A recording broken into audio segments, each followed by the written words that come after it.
우리가 어디로 가랴? 우리의 형제들이 우리를 낙심하게 하여 말하기를 그 백성은 우리보다 장대하며 그 성읍들은 크고 성곽은 하늘에 닿았으며 우리가 또 거기서 아낙 자손을 보았노라 하는도다 하기로 내가 너희에게 말하기를 그들을 무서워하지 말라 두려워하지 말라 너희보다 먼저 가시는 너희의 하나님 여호와께서 애굽에서 너희를 위하여 너희 목전에서 모든 일을 행하신 것 같이 이제도 너희를 위하여 싸우실 것이며 광야에서도 너희가 당하였거니와 사람이 자기의 아들을 안는 것 같이 너희의 하나님 여호와께서 너희가 걸어온 길에서 너희를 안으사 이곳까지 이르게 하셨느니라 하나 이 일에 너희가 너희 하나님 여호와를 믿지 아니하였도다. 그는 너희보다 먼저 그 길을 가시며 장막 칠 곳을 찾으시고 밤에는 불로 낮에는 구름으로 너희가 갈 길을 지시하신 자이시니라. 아멘. 하나님의 말씀입니다. 할렐루야. 오늘 우리가 함께 보고 있는 신명기 서는 모세가 죽기 전에 마지막으로 한 설교라고 할 수 있습니다. 때문에 신명기서에 나타난 모든 말씀은 모세의 간절한 유언과도 같습니다. 여러분, 만일 여러분이 유언을 남기셔야 한다면 그 유언의 내용은 어떤 것이겠습니까? 그 내용이 무엇이든 그건 아마도 여러분 마음속에 있는 것들 중에서 가장 간절한 것일 것입니다. 모세도 마찬가지였죠. 죽음을 앞둔 모세에게는 자기 앞에 서 있는 이스라엘 2세들한테 꼭 해주고 싶은 이야기가 있었습니다. 그 이야기는 2세들이 반드시 마음에 새기고 실천해야 할 소중한 것들이었죠. 그 이유는 그래야만 이 2세들이 앞으로 가나안 땅에 들어가서 하나님 뜻 안에서 잘 살 수 있었기 때문입니다. 사실 모세와 함께 애굽을 탈출한 이스라엘 1세들은 광야에서 이제 거의 다 죽었습니다. 그들이 그토록 꿈꾸었던 가나안 땅 그거 밟아보기도 전에 그렇게 되었습니다. 그런데 그 원인이 여러분 무엇이었습니까? 여러분도 아시는 대로 자신들을 애굽에서 구출하시고 광야길을 지나 가나안 땅으로 인도하시던 하나님을 그들이 저버렸기 때문입니다. 여러분 기억나시죠? 이스라엘 1세들이 가데스 바네아라는 곳에 도착했을 때였습니다. 거기서부터 이제 며칠만 더 걸어가면 가나안 땅에 막 들어갈 곳이었죠. 그때 하나님께서는 이스라엘 1세들한테 야, 빨리 서둘러 올라가 저 땅을 차지하라고 말씀하셨어요. 그러나 이스라엘 1세는 곧바로 그렇게 하지를 않았어요. 그럼 무엇을 했습니까? 자신들이 들어가야 할 가나안 땅, 그 내부를 좀 정탐하고자 한 겁니다. 그냥 하나님 말씀에 순종하고 들어갔으면 들어갔을 거예요. 근데 그때 이스라엘 1세들은 하나님 의심했어요. 그리고 자신들의 합리적인 생각들을 끄집어냈죠. 결국 그들은 가나안 땅에 살고 있는 거인들과 큰 성곽들에 대한 소식을 듣게 됩니다. 그리고 그 결과 그만 정신줄을 놓게 되죠. 왜냐하면 간이 콩알만해졌기 때문입니다. 그러다 보니까 애굽에서 10가지 재앙을 내리셨던 권능의 하나님을 그들은 기억하지 못했어요. 검푸른 홍해를 물기 하나 없이 사뿐히 걸어가게 하신 살아계신 기적의 하나님을 그들은 완전히 잊었어요. 그랬으니까 그 메마른 광야 한복판에 우뚝 서 있던 반석에서 물을 내신 신비한 하나님을 어떻게 그들이 기억해냈겠어요? 그런데 이런 이스라엘 1세의 불신앙은 참으로 비참한 결과를 초래했습니다. 그건 그 가데스 바네아에서 며칠이면 갈 수 있는 가나안 땅을 무려 40년 동안 그 광야에서 돌고 도는 고통의 시간들을 보낸 것입니다. 거기에 더욱더 참혹했던 것은 그런 40년의 세월을 보낸 후에도 결국에는 여호수아와 갈렙이라는 이스라엘 1세 가운데 두 사람을 제외하고는 아무도 가나안 땅에 들어가지 못했던 사실이죠. 그랬으니까 오늘날 우리들이 그 얘기를 보고 들을 때 참 안 됐어요, 이스라엘 1세. 여러분 그렇지 않아요? 아니 좀 그때 좀 잘해지 그랬나 하는 아쉬움도 있고 안타까움도 우리 마음에 가득합니다. 따라서 오늘 우리들이 볼 때도 그럴 정도니까 그 당시 같은 현장에 같이 있었던 모세가 어떤 심경이었겠어요, 여러분. 그래서 그는 1세들의 후손들인 이스라엘의 2세들을 자기 눈앞에 두고서는 무슨 말을 하려고 했겠습니까? 더군다나 이제 곧 본인이 세상을 하직해야 하는 것을 알게 되었다면 어떤 말을 그는 하려고 했을까요? 자, 이런 배경 속에서 오늘 저와 함께 읽으신 본문 말씀이 기록되었습니다. 모세는 그날 2세들한테 왕년에 가데스 바네아에서 있었던 일을 회상합니다. 그리고는 이스라엘 1세들이 어떻게 행동했는지를 솔직히 정직히 소상히 밝혀주죠. 그런 다음 자기가 이스라엘 2세들한테 반드시 말해줘야 할 어떤 것을 아주 강력하게 외치고 있죠. 여러분 그게 무엇이었을까요? 그건 바로 여호와 하나님이 어떤 분인지에 대한 모세의 증언입니다. 모세는 분명 가나안에 들어가지 못하고 광야에서 죽은 이스라엘 1세와 처음부터 끝까지 함께 있었습니다. 그리고 하나님께서는 그들 모두에게 늘 동일하게 역사하셨죠. 그런데 믿지 못할 정도로 희한하게 같이 하나님을 보고 같이 하나님을 경험했는데 이스라엘 1세의 하나님과 이 모세의 하나님은 근본적으로 다른 모습이었습니다. 그런데 보다 더 중요한 건 이거예요. 이스라엘 1세가 바라본 하나님이 아니라 모세가 고백하고 있는 하나님이 진짜라는 겁니다. 그리고 그 하나님만이 오늘날 우리들도 구원하실 수 있습니다. 이 하나님이 이 땅에 예수 그리스도로 내려오신 참 구세주이시기 때문에 그렇습니다. 그렇다면 모세를 통해서 우리가 다시 한번 확인하고 마음에 새겨야 할 하나님 참 모습은 무엇일까요, 여러분?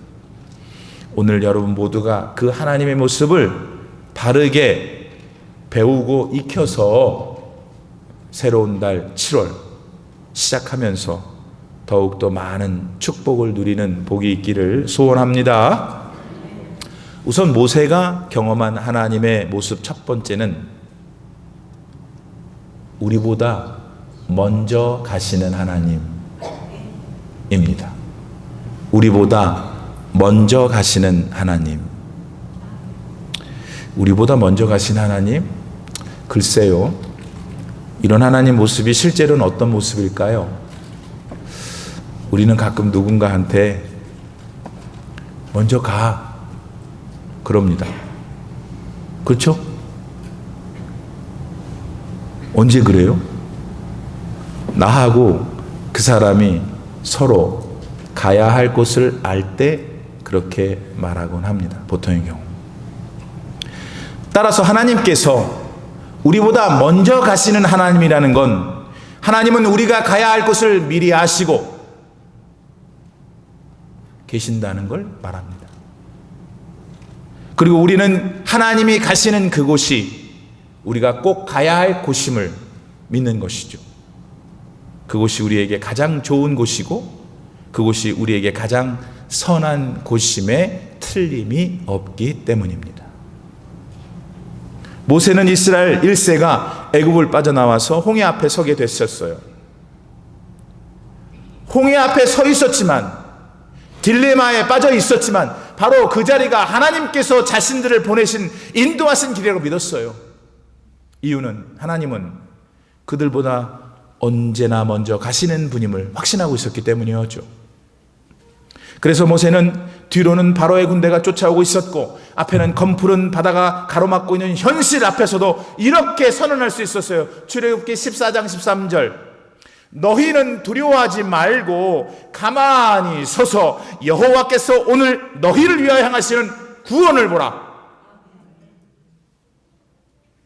미쳤어요, 모세가. 뒤에는 바로가 쫓아오고 있고 도망가야 되는데 앞에는 바다가 있으니 다 죽어야 마땅한 거잖아요, 지금.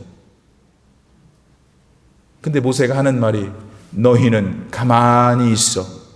오늘 너희를 위하여 여호와께서 이루시는 구원을 보라. 왜? 모세는 언제나 자신들보다 앞서가시는 하나님을 알았고 믿었기 때문입니다. 하지만 이스라엘 1세는 그런 하나님의 모습을 알지 못했죠. 믿지 못했습니다. 대신 왜 우리를 애굽에서 데리고 나와가지고 이렇게 옴짝달싹도 할 수 없는 시커먼 바다 앞에 두었느냐, 울고불고 난리만 쳤죠. 같이 애굽에 내렸던 10가지 재앙을 직접 본 모세와 이스라엘 1세였습니다. 하지만 위기의 상황에서 하나님을 향한 믿음은 이렇게 서로들 달랐죠. 그러니 여러분이 하나님이시라면 도대체 누구의 손을 들어주시겠습니까? 도대체 여러분은 누구를 구원하시겠습니까? 사랑하는 성도 여러분, 하나님이 우리보다 앞서가신다는 건 우리의 미래를 다 아신다는 의미이기도 합니다.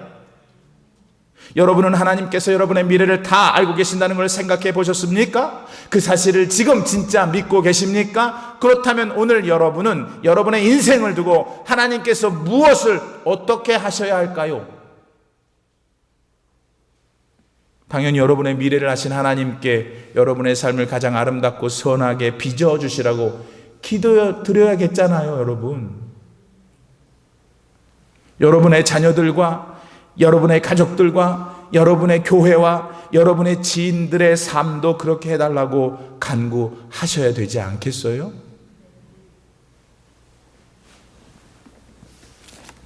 그뿐만이 아닙니다. 하나님께서 우리의 미래를 아신다는 것은 우리의 미래를 새롭게 바꿔주실 수도 있다는 거예요. 맞죠? 사실 시간을 창조하신 하나님이시죠. 여러분, 하나님은 시간 안에 안 갇혀 계셔. 우리는 시간 안에 갇혀 있지만 시간을 만드신 분이 어떻게 시간 안에 갇혀 계셔요? 게다가 하나님은 시간을, 미안합니다, 주물럭거리셔요. 하나님 마음대로 하실 수 있죠. 따라서 그런 하나님의 능력을 우리가 믿고, 그래서 나의 장래를 모든 것에 있어서 선하게 조정해달라고 기도한다면, 만일 그 기도가 하나님 마음에 합한 기도라면 하나님 당연히 이렇게 해주시지. 얼마나 드라마틱해요, 하나님과의 나의 관계가.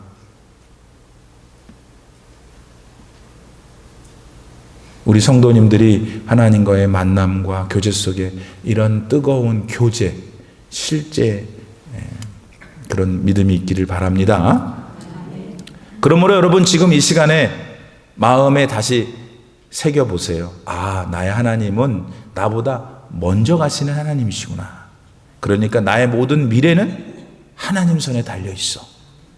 보세요. 여호수아서에 보면 여호수아를 위해서 하나님이 시간을 딱 멈췄어요. 히스기야 왕을 위해서는 시간을 아예 뒤로 당기셨어요. 죽었던 나사로를 확 살리심으로써 우리 주 예수 그리스도는 아예 시간을 자기 마음대로 조정하셨어요. 그렇잖아요. 죽었던 사람이 다시 살아난다는 것은 우리는 그냥 그 현상만 생각하지만 과학적으로 생각해 보세요. 합리적으로. 시간 자체를 마음대로 하신 거잖아요. 이분이, 근데 더 중요한 건 내 하나님이 되는 거예요. 여러분 하나님이라는 걸 믿어야 되는 거예요. 이 두 사람이 안 믿고 있어 또 가만히 눈만 뜨고 있고. 이 하나님이 믿어지는 역사가 있기를 바랍니다. 이분이 나의 하나님이시구나. 나의 모든 미래를 결정하시고 나보다 먼저 가시는 하나님이시구나를 믿어서 지금 여러분 인생 가운데 있는 그 문제를 적용을 해보세요. 그 하나님께. 지금 기도하세요. 하나님이 분명히 해결책을 주실 거예요. 여러분 마음의 기쁨, 평안, 뭐 돈이 많아서가 아니고 뭐 애들이 다 잘 돼서가 아니라 알 수 없는 내 마음의 든든함, 담대함, 기쁨, 누구도 흔들 수 없는 내 안의 평안 주실 거예요. 다음으로 모세가 만나고 본 하나님의 모습은 이겁니다. 우리를 위해 싸우시는 하나님. 아까는 먼저 가시는 하나님. 이번에는 나를 위해 싸우시는 하나님. 자, 따라해 봅시다. 나를 위해 싸우시는 하나님. 시작. 나를 위해 싸우시는 하나님. 이 타운이 오늘 좀 작아요, 소리가. 나를 위해 싸우신 하나님. 하나님의 이미지를 모두 누군가랑 싸우는 분, 그러니까 조금 약간 죄송한 마음이 제게 있긴 해요. 왜냐하면 하나님은 선하시고, 하나님은 거룩하시고, 하나님은 인자하신 분이신데, 싸운다. 근데 여러분, 더 솔직히 좀 더 깊이 생각하면, 하나님은 싸움을 잘 하셔야 돼. 아니, 잘 해 주셔야 돼. 왠지 아세요? 실제로 우리 세상에서 산다는 것 자체가 싸우는 거니까. 실제로 우리는 우리 안에서 꿈틀거리는 우리의 정욕과 매일 싸웁니다. 선한 일을 할까 악한 일을 할까 같이 마음이 번민하죠. 번민은 내 안에서 생각끼리 싸우는 게 번민이에요. 어디 그뿐입니까? 우린 사실 먹고 사는 일에 있어서 돈과 싸웁니다. 또 내 안에 살고 있는 요 질병과 싸웁니다. 그리고 제일 흔한 싸움은 어떤 상대방과 매일 싸우는 일입니다. 맨날 싸워요, 그러니까. 자, 우리의 현실이 이럴 때 우리를 대신해서 전능하신 하나님께서 싸워주신다면 얼마나 든든하고 안심이 되겠어요, 여러분. 바로 이런 하나님을 모세는 믿었어요. 그리고 그는 누렸죠. 그래서 오늘 본문 30절 말씀에서 하나님을 묘사할 때 우리를 위해 싸우시는 하나님이라고 그는 소리쳤던 겁니다. 그 하나님을 믿으라고, 이스라엘 1세들한테. 우리 이스라엘 1세들처럼 닮지 말고. 실제로 사실이 그랬지 않습니까, 여러분? 이집트에서 노예로 살고 있었던 그 수백만 명의 이스라엘 사람들 도대체 어떻게 빼내서 자유인이 되게 할 수 있단 말입니까? 인간의 상식으로는 어불성설이죠. 그리고 실제로 애굽의 왕 바로는 자기가 죽어도 히브리 노예들을 절대 놔줄 수 없다고까지 물고 늘어지지 않았습니까, 여러분? 그런 바로를 모세가 솔직히 상대해가지고 한 번이라도 이길 수 있었습니까? 아니요. 모세는 또 말주변도 없었잖아요. 그러니까 결과가 명약관화한 것이죠. 그러나 결과는 우리의 예상과는 달랐습니다. 애굽의 이스라엘 백성들은 마침내 바로와의 싸움에서 승리했죠. 자유의 몸이 되었어요. 도대체 어떻게 그렇게 됐냐고요. 하나님은 그들을 위해 싸웠기 때문에. 하나님이 그들을 위해서 편이 됐기 때문에. 오늘 여러분에게 하나님이 편이 되어주시고 오늘 여러분을 위해서 하나님이 싸우시면 이깁니다. 하나님은 지는 법이 없으신 전능하신 하나님이시니까. 바로가 까불었죠. Invincible. 자기는 난공불락에 당시 이집트 제국이 세계에서 제일 셌는데 거기 왕이니 이 히브리 노예들. 근데 하나님이 나서서 싸우시니까 바로가 한 의성어가 뭔지 아세요? 깨갱이었어요. 믿습니까? 그리고 그와 같은 승리의 상황은 계속 지속되었죠. 홍해를 건넌 다음에 이스라엘 백성도 너무 기뻐서 막 춤추고 난리 났어요. 그때 그 틈을 타 비열한 아말렉 족속이 그것도 이스라엘 백성들의 맨 꼬리를 와서 공격했어요. 왜냐하면 꼬리는 노약자들, 걷는데 불편한 사람, 장애분들, 어린애들 아무래도 행렬 중에 처질 거 아니에요. 고기를 공격했어요. 아주 비열한 친구들이에요. 하나님이 박살내셨죠. 누구를 위해서? 이스라엘을 위해서 하나님이 싸우셨어요. 광야의 더위가 찾아왔을 때 하나님은 구름 기둥을 주셔서 승리하게 하셨어요. 밤에 찾아온 그 광야의 얼음같이 차디찬 공기는 불기둥으로 막아서 승리하게 하셨죠. 누가? 이스라엘이. 누구 때문에? 하나님이 싸우게 하셔서. 그렇게 보니까 이스라엘 백성들의 그 40년 광야 생활은 모두 내내 무언가와 싸우는 것이었죠. 그리고 그 싸움마다 도저히 이길 수 없었던 이스라엘이 매번 승리했습니다. 왜? 전능하신 하나님께서 이스라엘 편 되고 이스라엘과 함께 싸우셨기 때문에. 그렇다면 오늘날 우리들은 어떨까? 그게 제일 중요해요. 자신의 삶 속에 뭔가 싸우는 일이 없으신 분은 이제부터 저의 설교를 듣지 않으셔도 되겠습니다. 그러나 그렇지 않은 분들은 지금 마음 깊은 곳에 하나님은 정말 나를 위해 싸우시는 분이구나 확신하기를 바랍니다. 우리 믿는 자들에게 있어서 가장 예민하면서도 매일 경험하게 되는 싸움, 영적인 싸움이죠. 그래서 그랬겠죠. 베드로 사도는 우리의 믿음을 날마다 흔들어대는 마귀를 베드로전서 5장 8절 말씀에서 우는 사자 같다 했어요. 믿음의 길에서 마주칠 수 있는 여러 가지 갈등이 많을 거라는 걸 얘기해 준 거죠. 넘어가야 할 산들이 겹겹이라는 것을 이야기한 것이고, 자, 이런 난감한 싸움에서 우리는 스스로의 힘으로는 절대 이길 수 없어요. 그러나 누군가가 나를 대신하면, 그래서 싸워주면 얘기는 달라지죠. 근데 여러분 믿고 계세요? 지금 여러분 안에는 이 세상 그 누구도, 이 세상 그 무엇도 상대할 수 없는 가장 최고의 장수 예수님의 영, 성령이 계셔요. 그분이 여러분을 위해서 싸워주신다 그 말입니다. 그러니까 이제 여러분의 삶을 다시 돌아보시는 거예요. 여러분은 이제 앞으로 여러분에게 주어진 아름답고 소중한 인생을 어떻게 디자인해 가시려고 합니까? 그게 뭐든 여러분의 삶에 여러분을 위해 싸워주시는 하나님을 꼭 기억하세요. 그리고 매 순간 분초마다 여러분의 인생의 싸움을 살아계신 여러분의 하나님께 맡기세요. 맡긴다는 건 기도드린다는 거예요. 맡긴다는 건 나를 위해 싸우신 하나님을 의지하면서 내가 해야 할 나의 몫을 매일 분초마다 최선을 다하는 것이에요. 그러면 승리예요.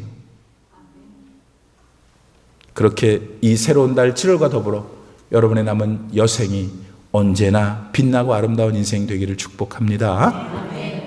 끝으로 오늘 본문 31절 말씀을 보니까 모세가 만나고 본 하나님의 세 번째 모습은 우리를 안으시는 하나님.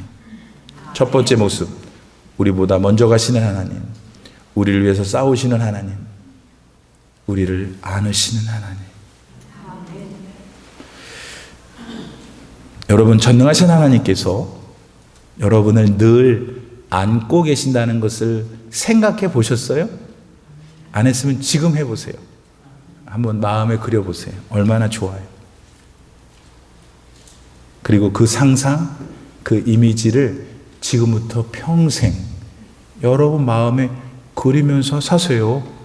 안 해도 되고 해도 되는데 안 하면 얼마나 손해인데, 하고 돈도 안 드는 일인데 해보세요.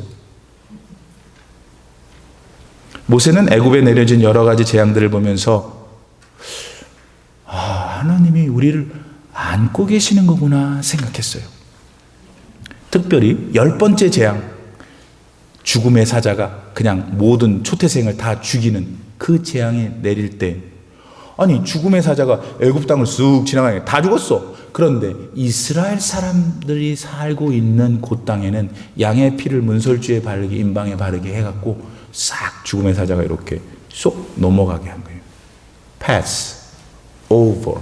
그래서 6월이라는 게 pass over잖아. 6월절이. 그거를 모세는 보면서, 야, 살아계신 하나님은 우리 백성을 안고 계시는구나 믿었어요.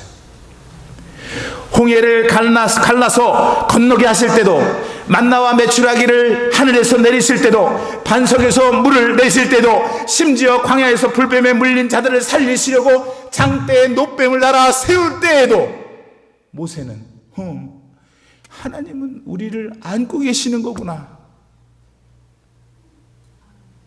봤고 믿었어요. 나머지 이스라엘 백성들은 전부 다 불평원망을 했지만 모세는 하나님을 본 것이에요. 그 하나님을 모세는 이세들한테 전해주고 싶었어요. 똑같은 환경, 똑같은 처지의 대다수의 이스라엘 1세들은 원망 불평만 했지요.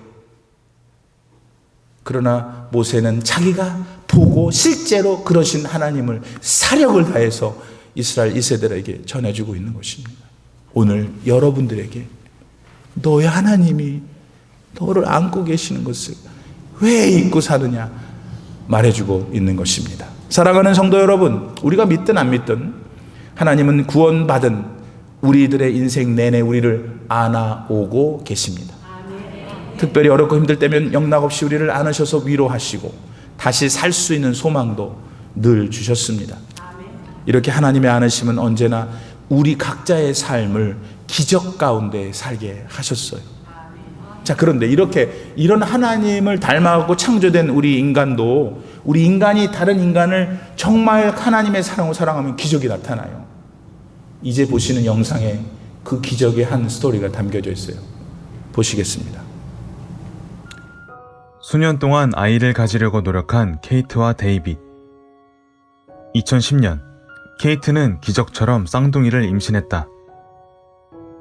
하지만 그녀는 임신한 지 6개월 만에 분만실로 실려갔고 쌍둥이를 미숙아 상태로 출산했다. 두 아이 중 둘째, 에밀리는 건강했지만 문제는 먼저 태어난 제이미의 상태였다. 출산 후 몇 분이 지나도록 호흡을 거의 하지 못했기 때문이다. 의사들은 20분이 넘도록 아기의 심장 박동수를 높이려 노력했지만 아무 소용이 없었고 결국 부부는 아기가 사망했다는 통보를 받았다. 간호사는 서서히 식어가는 아기의 몸을 엄마의 가슴에 놓아주고는 마지막 인사를 하게 했다. 케이트는 울먹이며 방 안의 모든 사람에게 잠시만 나가달라고 부탁했다. 그리고 차가운 아기의 몸을 따뜻하게 감쌌다. 그녀는 남편에게도 셔츠를 벗고 침대로 올라오라고 말했고 부부는 침대에 누워서 아기를 자신들의 품에 꼭 껴안았다. 놀라운 순간은 그 다음부터였다.